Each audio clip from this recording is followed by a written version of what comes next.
Hi എല്ലാവർക്കും നമസ്കാരം.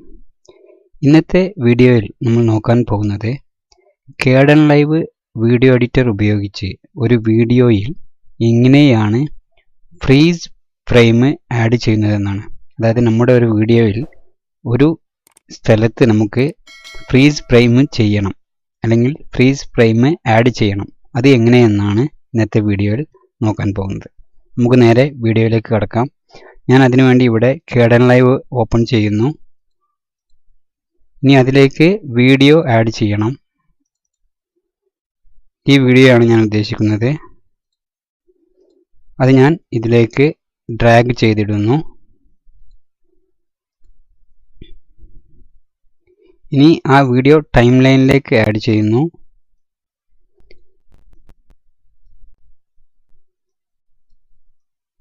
ഇനി നമുക്ക് നോക്കാം. ഈ വീഡിയോ ജസ്റ്റ് ഒന്ന് പ്ലേ ചെയ്യാം. ഞാൻ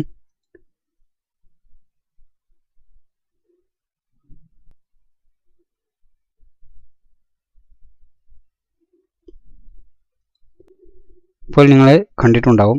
ഇതിൽ ഒരു ഭാഗത്ത് എനിക്ക് ഫ്രീസ് ഫ്രെയിം ചെയ്യണം. നോക്കാം. ഞാനിത് കുറച്ച് മൂവ് ചെയ്ത് വെക്കുന്നു ഈ ഭാഗത്ത്. അതിനുവേണ്ടി ഞാൻ ഇവിടെ വെച്ച് ഈ വീഡിയോ സ്പ്ലിറ്റ് ചെയ്യുന്നു.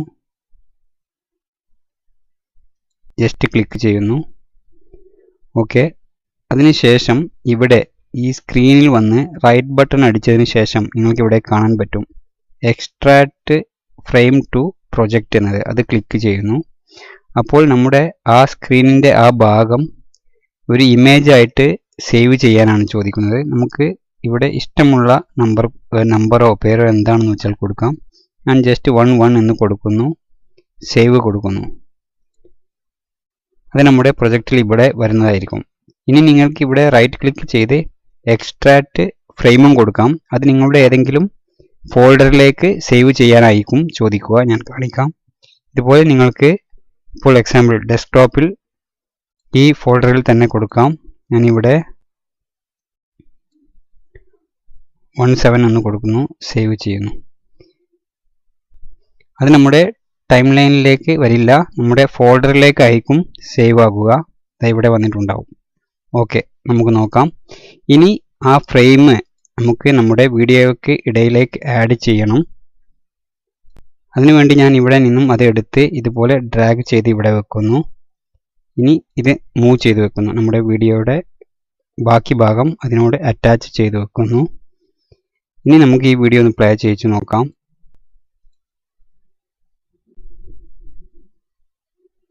ഇപ്പോൾ ആ വീഡിയോ അവിടെ സ്റ്റക്കായി. ഇനി ബാക്കി ഇത് വീണ്ടും പ്ലേ ആവുന്നതായിരിക്കും. നമുക്ക് ഇവിടെ കൂടെ ഒന്ന് ഇത് ചെയ്യണമെന്നുണ്ടെങ്കിൽ ഓക്കെ, കുറച്ച് ബാക്കിലേക്ക് ഇവിടെ കൂടെ ഒന്ന് കട്ട് ചെയ്യണം. നമുക്ക് നോക്കാം. സ്പ്ലിറ്റ് എടുക്കുന്നു. റേസർ ടൂൾ എടുത്ത് ഇവിടെ കട്ട് ചെയ്യുന്നു. സ്ക്രീനിൽ വന്നിട്ട് എക്സ്ട്രാക്ട് ഫ്രെയിം ടു പ്രൊജക്റ്റ് കൊടുക്കുന്നു. നമുക്ക് ഫയൽ നെയിം കൊടുക്കുന്നു. സേവ്. അതും അവിടെ വന്നു കഴിഞ്ഞു. ഇതും കുറച്ച് മൂവ് ചെയ്ത് വെക്കുന്നു. ഇതിവിടെ ചെക്കുന്നു. അതിനുശേഷം നിങ്ങൾക്ക് ഇതിൻ്റെ ഡ്യൂറേഷൻ മാറ്റി കൊടുക്കണമെന്നുണ്ടെങ്കിൽ ഇത് സെലക്ട് ചെയ്ത് റൈറ്റ് ബട്ടൺ അടിച്ച് എഡിറ്റ് ഡ്യൂറേഷൻ കൊടുക്കാം. ഇപ്പോൾ 5 ആണുള്ളത്. ഞാനതൊരു 8 ആക്കി കൊടുക്കുന്നു. ഓക്കെ, വലുതായി കഴിഞ്ഞു. ഇനി ഓക്കെ. ഇനി ഇത് മുന്നേ ചെയ്ത പോലെ തന്നെ ഇത് മൂവ് ചെയ്ത് വെച്ചു. ഇനി ഒന്ന് പ്ലേ ചെയ്ത് നോക്കാം. അതവിടെ സ്റ്റക്കായി. വീണ്ടും പ്ലേ ആയി. ഇനി ഈ വീഡിയോ റെൻഡർ ചെയ്ത് കഴിഞ്ഞാൽ കറക്റ്റായിട്ടും വരുന്നതായിരിക്കും. ഞാൻ ഈ വീഡിയോ റെൻഡർ ചെയ്തതിന് ശേഷം ഇനി നിങ്ങൾക്ക് കാണിക്കാം.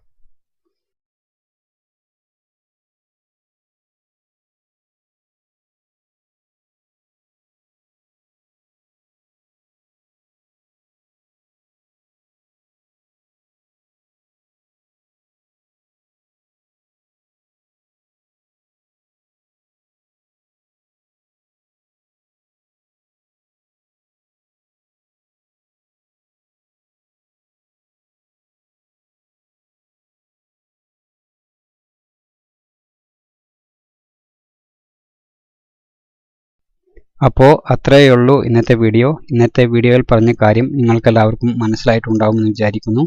വീഡിയോ ഇഷ്ടപ്പെട്ടുവെങ്കിൽ ലൈക്ക് ചെയ്യുക, അറിയാത്തവർക്ക് വേണ്ടി ഷെയർ ചെയ്യുക, നിങ്ങളുടെ അഭിപ്രായങ്ങൾ കമൻസിൽ രേഖപ്പെടുത്തുക. എല്ലാവർക്കും നന്ദി.